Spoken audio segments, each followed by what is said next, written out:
Mario, des forêts bichonnées équivalent de l'or. Leurs arbres centenaires vont servir à la construction des précieux tonneaux qui feront vieillir nos plus grands vins.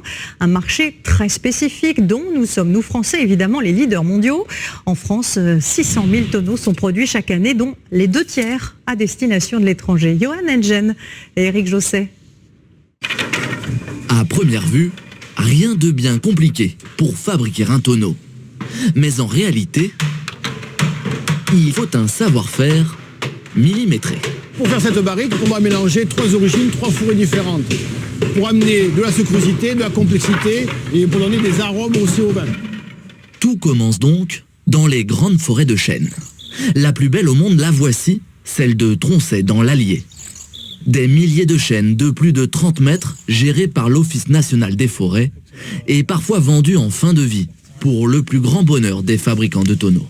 Ça c'est magnifique, ça. Une peau très fine, une écorce parfaite, il est sans défaut, il est bien rectiligne, c'est l'arbre parfait.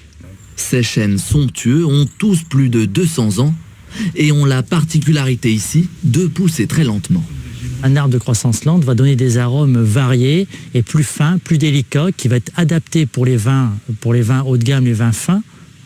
Alors qu'un chêne de croissance rapide va donner des arômes beaucoup plus tanniques. Sur ces arbres d'exception, les marques des acheteurs potentiels se multiplient. Alors régulièrement, l'Office national des forêts organise des ventes sous haute tension. Ici, 35 acheteurs venus de la France entière enchérissent sur leurs ordinateurs pour remporter les plus beaux lots. 164 880 euros. Des sommes impressionnantes, des décisions à prendre en moins de 40 secondes. Impossible dans ces conditions de leur poser la moindre question. Ouais, merci, il faut qu'on soit sérieux. Désolé. L'article 54 est attribué à la société. Enfin soulagé, Vincent Lefort vient d'obtenir les 49 plus beaux chênes de la vente pour 309 000 euros, soit 6 300 euros chaque arbre. Ça se vend cher, mais il faut se rendre compte qu'un arbre, ça fait 30 barriques, et 30 barriques, ça permet de produire 30 000 très belles bouteilles de vin. Mais avant de devenir barriques, ces précieux troncs doivent être débités, puis, attention, non pas coupés, mais fendus.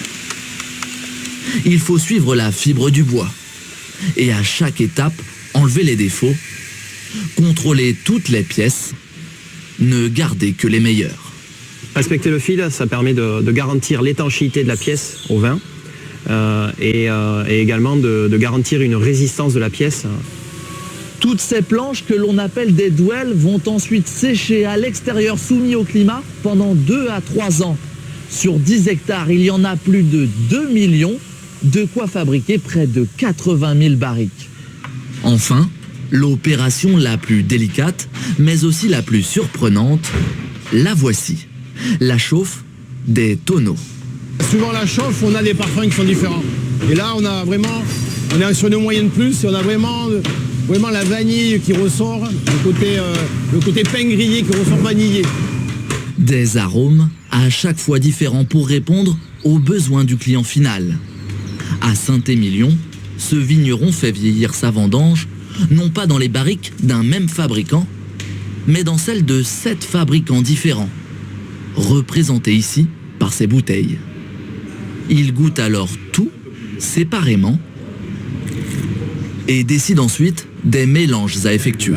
Chaque manière de faire le tonneau va apporter des qualités différentes à la barrique. Donc ça va donner plutôt la qualité du fruit en entrée de bouche, ça va donner du volume ou du crémeux au milieu de bouche, ça va donner de la longueur. Donc c'est très difficile avec une barrique d'avoir tout ça. Chaque barrique lui coûte environ 1 000 euros. Mais au bout de 3 ans, il peut les revendre 150 euros à d'autres vignerons et même aux producteurs de whisky, comme c'est le cas ici à Bordeaux, où elles servent encore des dizaines d'années. Le tonneau, un produit de luxe aux multiples vies.